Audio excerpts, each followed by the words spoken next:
Marshall got fined, and so did Darian Stewart for their hits on you Thursday night. Your thoughts on that? No need to look back. Looking forward to, this week's opponent in the 49ers, trying to find any and every way possible to get to 1-1. You took a lot of hits in that game the other night. You had 5 or 6 days, whatever it's been. How do you feel physically? Unbelievable. Yeah, I feel great. Can you expand? Ron had said you were dealing with some sort of general soreness initially. I don't think it's a game that doesn't go by that any NFL player doesn't feel sore. It's a contact sport, and we have to plan accordingly to get back to 100%, having your body feeling as close to 100% as possible come game time. Cam, everything that went on at the beginning of the ESPYs, what Kemba Walker did a few weeks ago, it seems like more and more athletes are getting involved in social justice issues. I just wondered if you had any thoughts about what role celebrities in sports have to do or don't have to do in that regard. I'm so focused about 49ers. I understand that that's a big issue that's going on, not only in sports or entertainment, but in America. Right now, my focus is on trying to get to 1-1. But on the next game and the games to follow, how satisfied or not satisfied are you with just sort of the awareness and response towards any big hits like that, that you may receive for the rest of the season? It got a lot of awareness, at least, and the league handled it. You talking about injustice, or you're talking about? I'm talking about the hits. Okay, the hits. Well, I can't mourn or can't dwell on things that happen. From the statistics of me being hit to, the type of hits that I'm taking. My job is to win football games. That's why I'm here. That's why everybody is employed in that locker room, to find ways to win football games. On the referee side, I can't worry about that. They have a job to do, like I said, and mentioned after the game. Everybody has a job to do. And just knowing that, we have to find ways to do our job enough to get to 1-1. But to do your job effectively, Cam, there's an element of health in this game for any player. Right.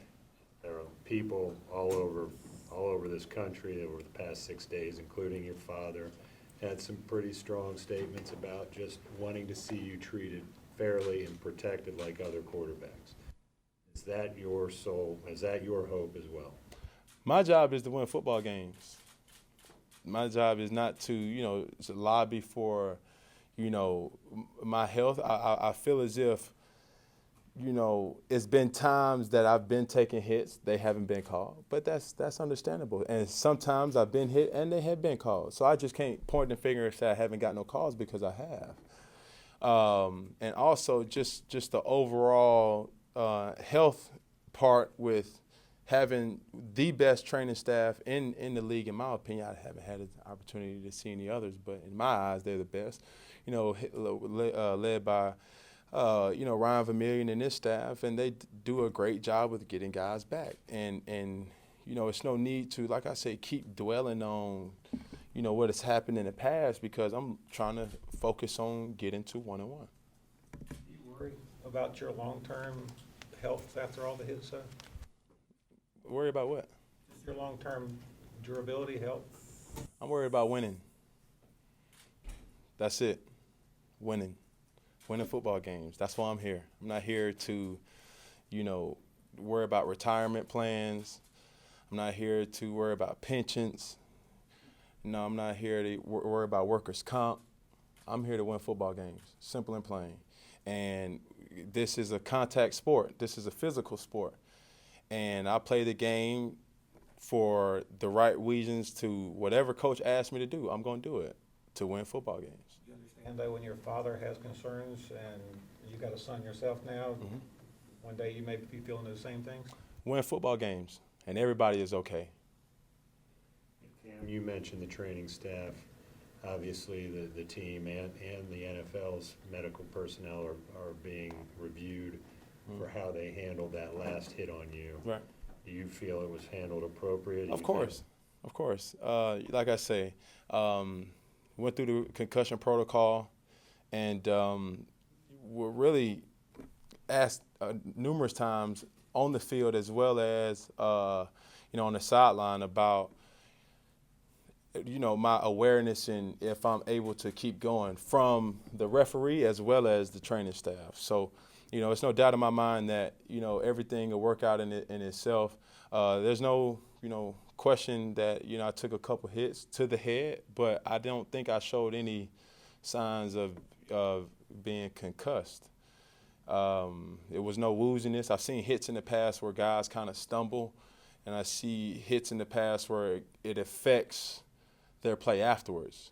It wasn't no kind of tumble to the next play of the effect of anything. I understand I was kind of shot, hurt, but that's all that comes with football. Just it being a contact sport. You usually pop back up after you get hit. There was that hit near the end, and Greg came and talked to you. The ref came and talked to you. Why were you taking it a little bit to get up? Usually hits you pop back up. That was a big hit. Big hit. The circumstance of the game and the situation, when that last hit occurred, did you feel that even if you needed to, you couldn't let yourself come out? Listen, I see where this is going, and we're dwelling on something that I don't want to dwell on. My focus is San Francisco 49ers defense, Navarro Bowman, and the team that shut out the Los Angeles Rams. I gained nothing by talking about in the past. The NFL is going to do their investigation, and I know wholeheartedly that Ryan Vermillion and his staff did an exceptional job with protecting me along with other players. And for my focus right now is trying to win football games through all the hits, through everything. My job as a quarterback is to collect wins. So what do you think, not just for yourself, but for quarterbacks in general, the league can do to prevent what happened to you with 4 helmet-to-helmet hits? Well, I can't answer that. That's not my job to answer that. I told you, Mr. Newton, my job is to win football games for the Carolina Panthers. And that's all I'm trying to do. I'm not trying to be no lawyer, to lobby for this person, that person. Everybody has a job to do, from refs to the commissioner to the head coach to players to general managers, everybody. My job as a quarterback is to focus on trying to dissect the San Francisco 49ers defense this week and to make sure that the Carolina Panthers fans are happy at the end of Sunday's day. One point of clarification, did you say that it was after that final hit that the trainers and the official asked if you were okay? During the game, there were times where I was asked if I was okay, and from that hit on top of other hits and just anything, just the conscientious, hey, are you okay, and questions leading up to it. Were you able to watch the game on Monday night, or was it too late? San Francisco game? Yes, sir. Yes, sir, I did. What kind of different perspective do you get being able to just kind of like sit on the couch and watch it like that? Well, you don't get to dissect it as like you should. I mean, physically watching it, it was on, but Tuesday, that's when you get the coach's copy and look at what actually goes on, because certain camera views doesn't give you the opportunity to do that. Last year you talked about what the fans brought and how you guys fed off of that energy. Home opener on Sunday, what are you expecting from the crowd? Nothing less. We have the right to give our crowd and our fans every reason to stand up to, the roaring riot. Our fan support has been second to none, and we do have the best fans in the league. And I'm not just saying that to blow smoke. I understand that and know that this whole environment has changed over the years, and I'm happy to be a part of it. And there's no doubt that come Sunday at 1 o'clock that everybody will be turned up. Back in 2013, when you guys played the 49ers, Kaepernick was at the top of his game. Mm-hmm. You were coming on to the top of your game, and now he's the backup. What does that tell you about the sport, about him, and what happened? I can't speak on that, Mr. Newton. I told you my sole focus is to try to find any and every way to make sure that Carolina Panthers is 1-1 come Sunday evening.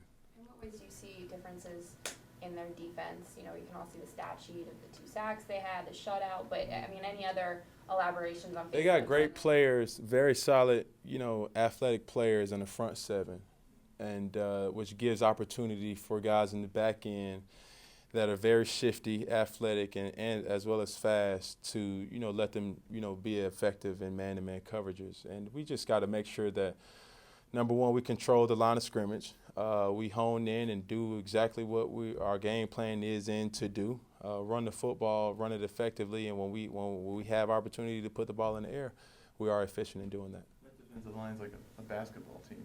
They're tall. Is that something you have to be aware of? We're not playing basketball here. Just trying to win football games. No throwing oops, no triangle offense. Just 11 on 11.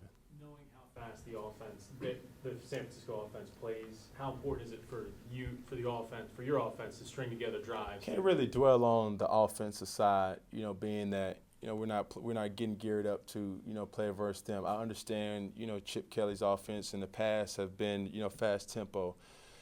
But for us, we have to hone in and knowing that we have to get the ball going early. We have to, start fast, and then keep the pressure on them.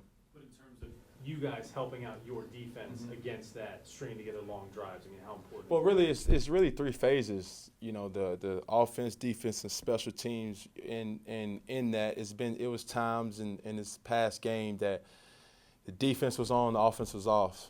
And that's good, but we all have to find ways to click. And it was too much of a lull, there in the third quarter that, defense was playing good, we wasn't playing good enough, and vice versa. And we just got to find ways to get back to playing collectively great football that complements each other. Mike Shula said he feels better about the offense today than he did 2 weeks ago after the opener. How do you feel, and what do you think he means by that? I don't know. It's hard to answer that question. Like, honestly, Do you feel better about the offense today than you did 2 weeks ago? I feel better. I think we're all getting comfortable, but again, we just got to find ways to stay effective and do what we are capable of doing, and that's scoring points often. And if not, just controlling the field position battle. And if we do that, man, everything else will take care of itself. You talk about your food truck and your thought behind why you want to do that. Yeah, it's different. It's different. But once again, my first job, and will always be, to win football games. Everything else to take care of itself. It was just a side project. And one thing I do know, and I'm speaking volumes, not only for this, but for everybody. My always focus is football, and everything else has come second. So I have proper people taking care of that side. Yes, I have it's a pretty face on the truck. But none of that is ran if I don't do my job on the field. I understand that and where your focus is. I just wondered what inspired it to, why you chose a food truck. Honestly, a food distribution person, had asked me the same thing. And honestly, I just told him, I just want to have opportunities to talk to more people or be around more people on my own terms.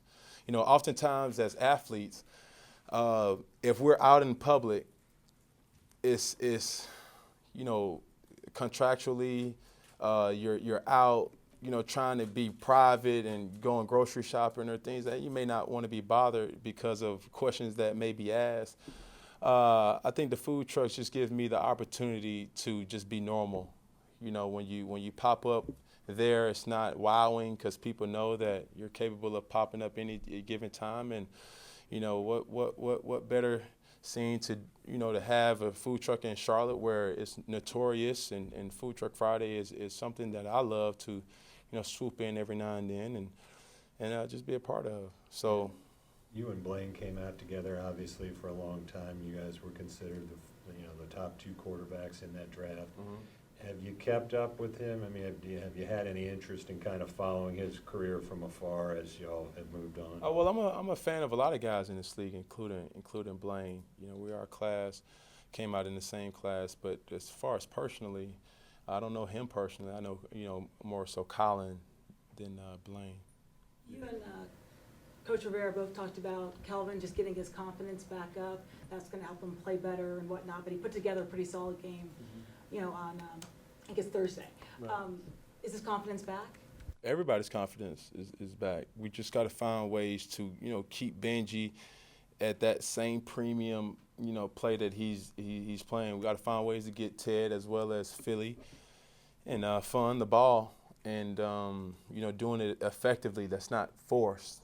And if we do that, that's when we become dangerous. I think a lot of times when you look back over the course of our run and what made us so dangerous, defenses didn't know where the ball was going. And, we just got to get back to that in a sense. But when guys are, making my job easy, catching everything as the Gregs of the world, the Benjis of the world, we just got to find ways to keep giving it to the high hand. How would you like to see this distribution different than what you saw in the opener? It wasn't nothing that I didn't like about it. We just got to find ways. When you look at the stat sheet and you see that, certain people only had 1 to 2 catches, of course, you wish everybody can get the 5 to 8 to 10 catches, but that's just not realistic.